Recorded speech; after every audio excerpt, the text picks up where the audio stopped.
ಸರ್ಕಾರ ಇದನ್ನು ಗಮನಿಸಿಕೊಂಡು ಇಡೀ ರಾಜ್ಯದಲ್ಲಿ ಒಂದು ಕಾರ್ಯಕ್ರಮವನ್ನು ರೂಪಿಸಿ ಇಡೀ ರಾಜ್ಯದಲ್ಲಿ ಇದನ್ನು ಪ್ರಾರಂಭ ಮಾಡಿದ್ದೇವೆ. ಇಲ್ಲಿಯವರೆಗೆ ಸುಮಾರು 13.5 ಲಕ್ಷ ಜನರಿಗೆ ಹಕ್ಕುಪತ್ರಗಳನ್ನು ಸರ್ಕಾರದಿಂದ ಕೊಟ್ಟಿದ್ದೇವೆ.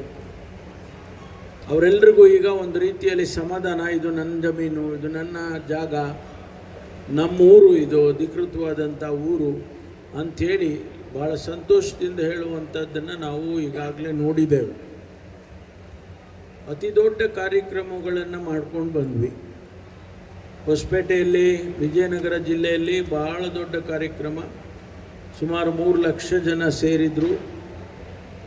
ಈ ಕಾರ್ಯಕ್ರಮವನ್ನು ಅಲ್ಲಿ ಮಾಡಿ ಅವರಿಗೆ ಹಕ್ಕುಪತ್ರಗಳನ್ನು ಆ ಭಾಗದ ಜನರಿಗೆ ಕೊಟ್ಟಿದ್ದೆವು. ಸುಮಾರು 4-5 ಜಿಲ್ಲೆಗಳನ್ನು ಸೇರಿಸಿ ಹಾವೇರಿಯಲ್ಲಿ ಅದೇ ರೀತಿ ಒಂದು ಅತಿ ದೊಡ್ಡ ಕಾರ್ಯಕ್ರಮವನ್ನು 2 ತಿಂಗಳ ಹಿಂದೆ ಮಾಡಿ ಅವರಿಗೂ ಕೂಡ ಹಕ್ಕುಪತ್ರಗಳನ್ನು ತಲುಪಿಸಿದ್ದೇವೆ.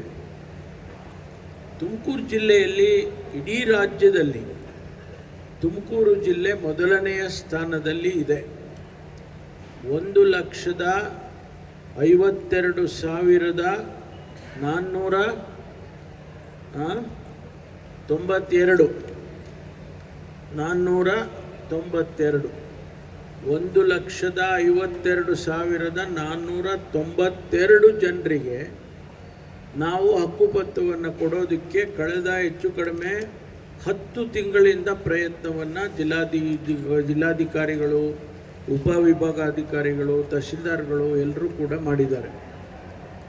ಇದರ ಪ್ರಯುಕ್ತ ನಾವು ಇವತ್ತು ರಾಜ್ಯದಲ್ಲಿ ತುಮಕೂರು ಮೊದಲನೆಯ ಸ್ಥಾನದಲ್ಲಿದೆ.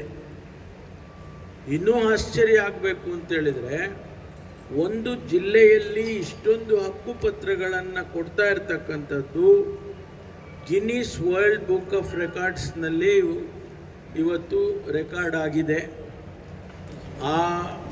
ಅದರ ಪತ್ರವನ್ನು ಕೊಡೋದಕ್ಕೆ ಲಂಡನ್ನಿಂದ ಆ ಗಿನ್ನಿಸ್ ಬುಕ್ನ ಏನು ಸಂಬಂಧಪಟ್ಟ ಅಧಿಕಾರಿಗಳು ಈ ಕಾರ್ಯಕ್ರಮಕ್ಕೆ ಅವರು ಕೂಡ ಬರ್ತಾ ಇದ್ದಾರೆ. ತುಮಕೂರು ಜಿಲ್ಲೆಯಲ್ಲಿ ಬಹಳ ದೊಡ್ಡ ಆಂದೋಲನ ನಡೆದಿದೆ ಎನ್ನುವಂಥದ್ದು.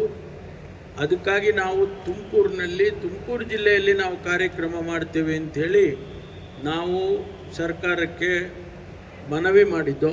ಅವರು ನಮಗೆ ಮನವಿಗೆ ಸ್ಪಂದಿಸಿ ಮಾಡಿ ಅಂತ ಹೇಳಿದರು. ಇದರ ಜೊತೆಯಲ್ಲಿ ಬೇರೆ ಬೇರೆ ಇಲಾಖೆಯಲ್ಲಿ ನಾವು ಸುಮಾರು ಕಾರ್ಯಕ್ರಮಗಳನ್ನು ಜಿಲ್ಲೆಯಲ್ಲಿ ಮಾಡಿದೆವು. ಆ ಎಲ್ಲ ಕಾರ್ಯಕ್ರಮಗಳನ್ನು ಕೂಡ ನಾವು ಕೆಲವು ಅನುಷ್ಠಾನ ಆಗಿದೆ, ಕೆಲವು ಶಂಕುಸ್ಥಾಪನೆ ಆಗಬೇಕು, ಉದ್ಘಾಟನೆ ಆಗಬೇಕು. ಸಾವಿರಾರು ಕೋಟಿ ರೂಪಾಯಿ ಕೆಲಸಗಳನ್ನು ನಮ್ಮ 3 ವರ್ಷದಲ್ಲಿ ಜಿಲ್ಲೆಯಲ್ಲಿ ಮಾಡಿದ್ದೇವೆ.